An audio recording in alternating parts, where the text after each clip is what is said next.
Hi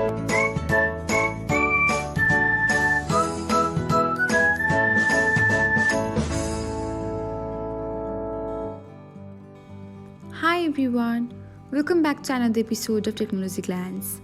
In this video, I'm going to guide you through how you can get the story notifications from the show you've subscribed on Snapchat. So, let's get started.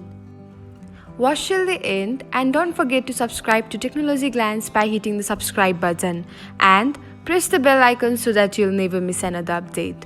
Without further ado, let's get started. First of all, open the Snapchat app on your device.